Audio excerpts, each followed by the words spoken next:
நாங்கள் இப்போது 21 மணி நேரமாக இதில் ஈடுபட்டுள்ளோம். ஈரானியர்களுடன் பல ஆக்கப்பூர்வமான விவாதங்களை நடத்தியுள்ளோம். அது ஒரு நல்ல செய்தி. மோசமான செய்தி என்னவென்றால் நாங்கள் ஒரு ஒப்பந்தத்தை எட்டவில்லை. இது அமெரிக்காவை விட ஈரானுக்கு அதிகப்படியான மோசமான செய்தி என்று நான் நினைக்கிறேன். எனவே ஒப்பந்தத்தை எட்டாமல் நாங்கள் அமெரிக்கா திரும்புகிறோம். எங்களின் கட்டுப்பாடுகள் என்ன, எவற்றில் அவர்களுக்கு நாங்கள் இணங்கி போக தயாராக உள்ளோம், எவற்றில் நாங்கள் இணங்கி போக தயாராக இல்லை என்பதை மிக தெளிவாக கூறியுள்ளோம். நாங்கள் அதை எவ்வளவு தெளிவாகச் சொல்ல முடியுமோ அவ்வளவு தெளிவாகச் சொல்லியிருக்கிறோம். ஆனால் அவர்கள் எங்கள் நிபந்தனைகளை ஏற்க மறுத்துவிட்டனர்.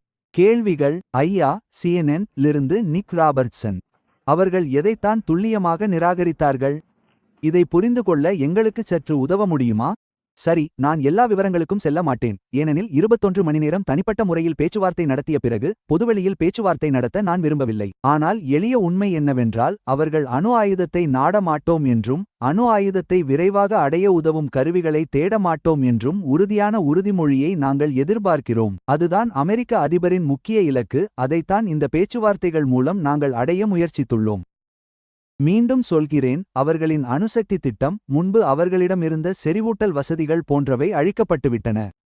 ஆனால் எளிய கேள்வி இதுதான், ஈரானியர்கள் இப்போது மட்டுமல்ல, இன்னும் 2 ஆண்டுகளுக்கு பிறகு மட்டுமல்ல, நீண்ட காலத்திற்கு அணு ஆயுதத்தை உருவாக்க மாட்டோம் என்ற அடிப்படை உறுதிப்பாட்டை கொண்டுள்ளார்களா? அதை நாங்கள் இன்னும் காணவில்லை. நாங்கள் அதை காண்போம் என்று நம்புகிறோம். ஜென். ஏதாவது ஒரு கட்டமைப்பு இருந்ததா? மேலும் ஈரானின் முடக்கப்பட்ட சொத்துக்கள் குறித்து விவாதிக்கப்பட்டதா? அந்த சொத்துக்கள் தொடர்பாக ஏதேனும் முடிவுகளை எட்டினீர்களா? நாங்கள் அந்த பிரச்சனைகள் அனைத்தையும் பற்றி பேசினோம் ஜென். அதை தாண்டி மேலும் பல விஷயங்கள் குறித்தும் பேசினோம். நிச்சயமாக அந்த விஷயங்கள் விவாதிக்கப்பட்டன. ஆனால் மீண்டும் சொல்கிறேன், ஈரானியர்கள் எங்கள் நிபந்தனைகளை ஏற்கும் சூழலுக்கு எங்களால் வர முடியவில்லை. நாங்கள் மிகவும் நெகிழ்வுத்தன்மையுடன் இருந்தோம் என்று நான் நினைக்கிறேன். நாங்கள் மிகவும் ஒத்துழைப்புடன் இருந்தோம். அதிபர் எங்களிடம், நீங்கள் நல்லெண்ணத்துடன் அங்கு சென்று ஒப்பந்தத்தை எட்ட உங்கள் சிறந்த முயற்சியை செய்யுங்கள் என்று கூறினார். நாங்கள் அதை செய்தோம். துரதிர்ஷ்டவசமாக எங்களால் எந்த முன்னேற்றத்தையும் காண முடியவில்லை. பிரஸ்டன். ஐயா, துணை அதிபரே, பேச்சுவார்த்தையின் போது நீங்கள் அதிபர் ட்ரம்புடன் எவ்வளவு அடிக்கடி தொடர்பு கொண்டீர்கள்? பேச்சுவார்த்தைகளுக்கு இடையே இடைவேளைகளுடன் பல சுற்றுக்கள் நடந்ததாக தகவல்கள் வந்தன. அந்த சுற்றுகள் முழுவதும் நீங்கள் ஜனாதிபதியுடன் எவ்வளவு அடிக்கடி தொடர்பு கொண்டீர்கள்? நீங்கள் தோல்வியடைந்தது என்று கூறிய இந்த பேச்சுவார்த்தைகளின் போது அவர் என்ன சொல்லிக் கொண்டிருந்தார்? ஆம், நாங்கள் தொடர்ந்து ஜனாதிபதியுடன் பேசிக் கொண்டிருந்தோம் என்பது வெளிப்படை. கடந்த 21 மணி நேரத்தில் அவருடன் எத்தனை முறை பேசினோம் என்று சரியாக தெரியவில்லை. அரை டஜன் அல்லது 1 டஜன் முறை இருக்கலாம். நாங்கள் அட்மிரல் கூப்பர், பீட், மார்க்கோ மற்றும் ஒட்டுமொத்த தேசிய பாதுகாப்பு குழுவினருடனும் பேசினோம்.